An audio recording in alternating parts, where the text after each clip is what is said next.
Wait, wait. This picture's full. No, I don't think.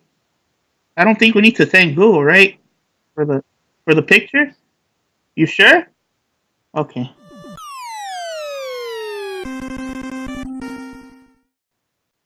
Welcome to Anime Breakdown. I'm your host, DInoMatrix. We're here to break down anime, hence the name. Oh god, this series is gonna be long. So get ready. You know what? Just cut to the intro here, Nick. Just go. Just go.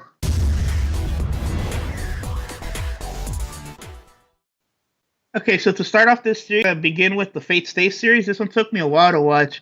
I think I was at the time I was going through a bit of a void because I just finished watching Angel Beats, and yeah, that hit me hard.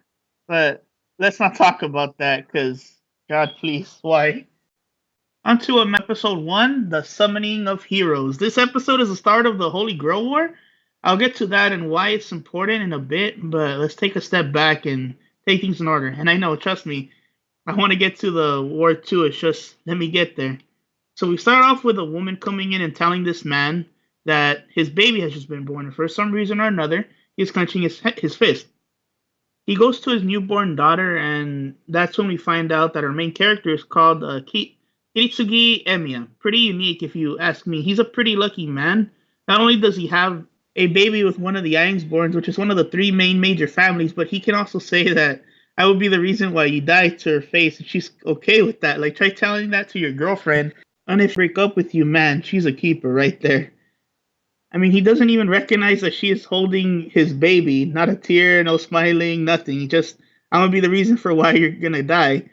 He must have a hell of a backstory, and I'm here to show you that over time. Okay, so this scene, there are three things to take from this. One being that he is part of the Iceborne family. His daughter is Illisfeel. Just so you know, you probably won't remember, but she's important. Just forget I said anything, but try to remember if you can. And finally, is that his fighting will come to an end and his ideals will become reality in 3 years. I mean, I don't know why. Seriously, I can't even take a guess. Man, this is so great. We didn't have to wait that long to get into it. So this Holy Grail War is an all-out battle between mages to claim the Holy Grail. This grail is able to grant one wish, which can be everything or anything you desire, but you can only have one wish. None of that, oh, I'll wish for more wishes, BS. No, one chance. So this grail chooses masters to participate in this war. In most cases, the grail chooses high-end mages, but it also has exceptions. Enter Kide Kotomine. This guy is full of mystery. He is a devoted church follower who is there to learn from the head of the Tosca family, which is another one of the three major families. He doesn't really understand why the girl chooses him because he doesn't have any use for the girl. There's nothing he really wants or desires. I mean, you got to understand, his wife died, and he's most likely in a state of pain, like in a state of pain problem. He doesn't look like he has a certain impression or even feeling or any kind of emotion over his loss, so he must generally not know why he is forced to participate in this war if he truly doesn't care. But nonetheless, representing one of the major families, and they just care about the win. Enter Tokumi Tosca. He tells Kide that he has 3 years' time to become a sufficient mage so that he can be able to command a servant, and tells him he will join the Mage Association as his student. So he accepts and leaves the church. Now, when I say about him wanting to be a part of the war, not wanting to be a part of the war is just my. In reality, he just says yes and left. So Kutomi finds it really strange that he's so willing to participate, not even giving a slight resistance to the fact that he's risking his life, just like, okay, kind of deal. So Tokiomi Tosca has a daughter who is also very important to the Fate series. Again, she does come quite a bit in this series, but she's younger, so she's not as important. Anywho, before I forget, the masters are able to summon any familiar, which they call servants, from any point of history to fight for them. All they need is a piece of who they are or an item of importance to call them to the modern world. I don't know about you, but just imagine how amazing that sounds. Here's a quick question for the comments. If you could have any figures from any folklore or history face off, who would it be and what would their noble phantasms be? So we end up in Fuki Japan. We meet a woman named Aoi. She's basically a normal human, no mage blood in her, and is being called by none other than Enter Karia. Now, I believe he's also a normal person, but he can be part of the Tosca family. I don't believe it's confirmed in this episode, but he comes back from going on a trip, and Rim comes along, and like any kid, would ask if he brought anything, for her. He gives her the present, asks where Sakura is, who is supposed to be the sister of Ren and the daughter of Aoi. Problem is she's no longer with them, and also not part of the family. Karia finds he was sent to live with the Mattel family, which is also one of the three main families. So this family, I guess you can describe them as being that one house around your block that no one knows if someone lives there. So they go check it out, and an old man lives there, and they tell you to get out of his lawn. But instead of swinging a cane at you, he's throwing around 20 killer moths at you. So now that you have that picture in your mind, let's get into the sensitive part, which is pretty messed up. So Karia goes to the Mattel family. All right, Karia is part of the Mattel family. So now I can do this. Enter Karia Mattel. So he basically talks to his father about where Sakura is at the moment. He says that she's being prepped for the Holy Grail. Or not this one, I believe, but let's just take a moment. This is gonna get a little serious. So she is in this basement in a pit surrounded by these worms that are the size of dogs. I'm talking hundreds of thousands of these things that are literally going around her from head to toe. And the father says it's too late for her. So I can see why he says that. When she was put into the pit, he heard her scream for 3 days straight, and on the floor, she just stopped screaming.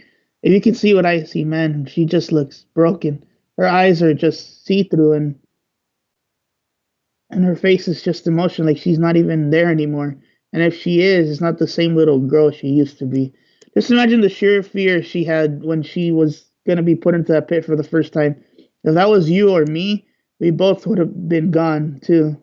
Okadia sees her like this, and the father asks if you're sure you want to switch with her, and he agrees to take her place. Oh man, let's just take a second to recover from that. In this series, I was rooting for him to win. I really do enjoy the backstory and why he wants to win. Okay, so we end up back at the Einsborn Castle. So Kitty says to Irie that there is a mage from the Archibald family, and a very powerful mage family. Enter Kenneth. For the sake of not messing up the name like 50 times, let's just call him Kenneth, okay? Sorry, go see the anime if you want to get that fancy LBS title they give him. So also, I guess now that we're in school, we should also meet Waver. So enter Waver Velvet. So this is where we get our first clash of ideologies, and it's really interesting because it's a lot to do with power. So Kenneth believes that you are only a strong mage if you're born from a powerful family, and that you can never achieve being a strong mage if it isn't in your blood. Now, Waver's ideology is that you can become a powerful mage no matter if mage blood runs in your family or not. It's more of an equal way of seeing things. I found this really cool because it's a lot like real life. A lot of people are to power and get what they want handed to them. So it's like starting off born to be on the top. Now, from the opposite, Waver's thinking is more like someone being born from a poor, not so fortunate family. I want it to be a place of power. Making these kinds of connections because you can see a more real life aspect of what they're trying to say and understand what makes their character who they are and how they were living their life before they got to this point. Kenneth actually feels ashamed that someone had wrote this essay to him, and Velvet steps up to explain his side, and Kenneth mocks him, saying that a newborn baby should learn to talk before speaking up, mocking his family. So Waver storms out. He bumps into a mailman and gives him this box that is sent to Kenneth. There was rumors that he was going to be a part of the Holy Grail War, and this confirmed it. So he takes the box for himself and starts reading up on the Holy Grail War. So this is where I find out the three first families worked together to create this grail, and a war between them had to happen. Also, this is where we find out what each hero is like classed by. So we have Rider, Assassin, Archer, Lancer, Caster, and Berserker. At this point, you find out that every master has a piece of their familiar. You see that Waver stole this like red, I guess, part of a cape that was inside of the box. That was inside of the box, right? You have Kiritsuge, right? You find out that he has like the shield of his familiar. You also see that at this point, Kira already has Assassin. Like you find out that a little bit earlier, but I didn't want to say because I kind of wanted to show that all of them have a familiar at this point. Also, Kitsuyomi, they're all basically already starting to do their ritual, and I don't really want to kill the ritual because when I first saw this, it was amazing. So I'm just gonna add the ritual at the end of this video. So I mean, yeah, no, that's I mean, yeah. 告げる。汝の身は我が元に、我が命軍は汝の剣に。聖杯のよるべに従い、この断りに従うならば答えよ。誓いをここに。我は常世すべての善となり、我は常世すべては悪を敷く者。されど汝はその目を混沌に曇らせはめるべし。汝狂乱の檻にとらわれし者、我はその鎖を探る者。汝三代の言霊をまとう七天、六死の輪より来たれ天秤の守り手よ。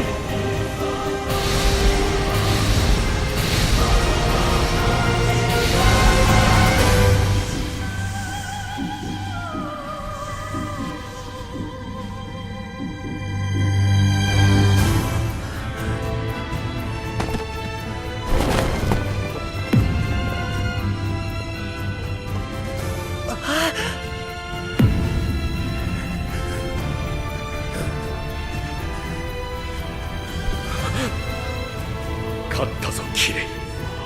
この戦い我々の勝利だ。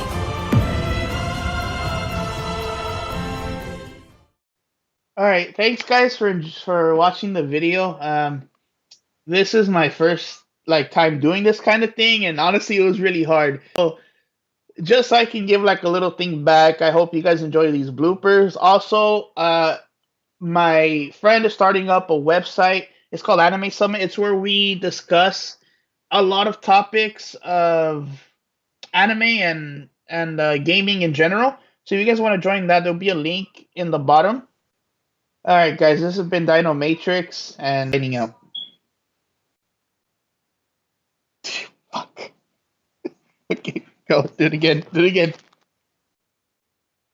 God damn it. No, not like this.